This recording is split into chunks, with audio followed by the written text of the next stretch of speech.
There have been a number of suggestions about how the season could be or potentially be completed. And one of them has come from Gary Neville, who mooted the idea last week that perhaps they could be abroad.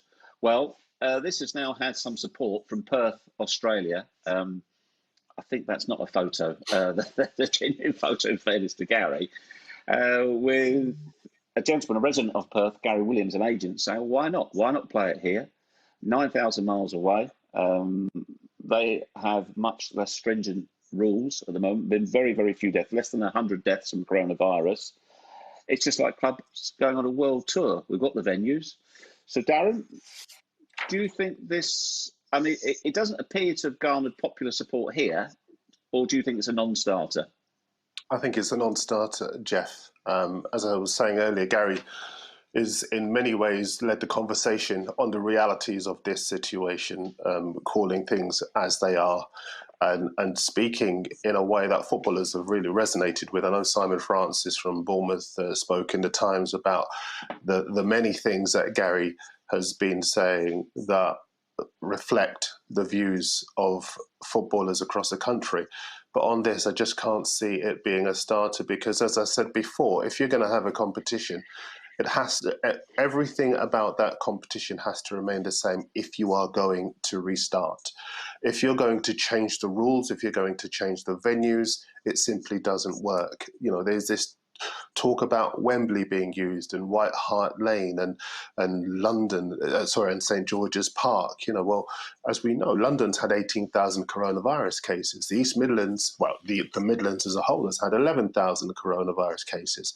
You know, this country, and I could see why Gary's come up with the idea, because there have been so many cases of the virus in this country and so many deaths. But to take the game abroad, I mean, we're not talking about a pre-season friendly here. We're talking about completing the season. And if you change the rules and then clubs were to fail, were to get relegated on the basis of playing the final 8, 9, 10 games of the season on those rules, as opposed to the rules and the parameters of the first 2/3 of the season, they'd have reason to be upset. I think you have to keep it as it is. And I think Ollie suggested a couple of times, if you are going to complete it, wait. And complete it if it's September, if it's October, whatever. Wait until you can complete it then. But to take it abroad, not for me. Well, the other thing, Matt, is as well, don't forget when they were talking about having the Formula One Grand Prix in Australia, it was cancelled as soon as one mechanic became infected. So even if you plan to do it, it's not fraught. It's not without being fraught with danger of being called off at the last moment too. I suppose the only other potential thing, but it's probably not the reason to do it, is that you wouldn't have crowds in this country flocking to a ground. But in its own way, that would make it even worse for fans, wouldn't it? That they can't go to the games, but fans in another country could. Well, even if that was allowed, I think the biggest stumbling block with it, Jeff, would be if you were Australian and you've got so few cases, why you'd want 2,000 people arriving from the worst hit country in Europe. So I just think it's completely implausible. You know, it's a couple of plane loads of potentially infected people. Yeah, bring them over. Let's let them play some football. Oh, journalists, staff from the clubs, where are they all going to stay? It's completely. I'm sorry. Yeah, I agree with Darren. I think Gary's been excellent on this debate, but I don't think this one is a goer at all.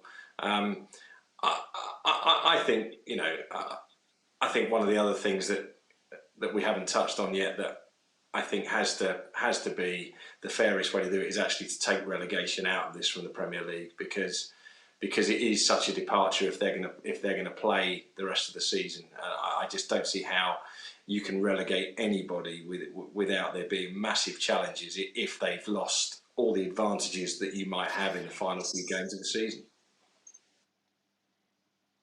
Ollie, would you be in favour of that? And also, would you expect an expand, but still have promotion? Would you expect an expanded Premier League for next season? Yeah, I can.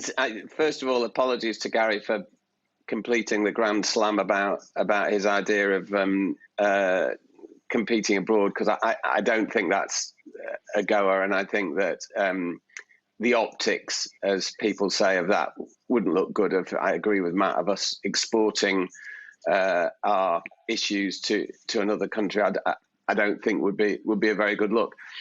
As far as relegation, I mean, as I said, I'm a proponent of the points per game system of finishing the season. Increasingly, I think, I would love the season to be completed. Increasingly, I feel concerned that that is not going to happen anytime soon. So, I mean, if it's possible to complete it in September or October, if it takes that long, then that's fine.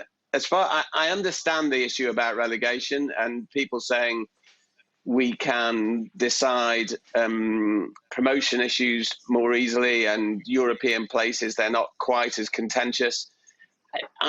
My own opinion, and people will say it's harsh, is that if we go with a points per game situation, we should go with it across the board, and we should use that to decide relegation too. And I know that that's harsh. There is no fair system. We're living with a crisis the like of which no one in our lifetimes has experienced before, and there is no good solution. People say that there will be legal action, and there may well be, and that has already partly been suggested in France, I think, after they decided to end their season on a points per game basis. But if there is legal action from clubs, if this scenario does map out, then equally I don't think legal action is going to be a very good look in the middle of a pandemic. So, as I say, unfortunately, there's no good solution.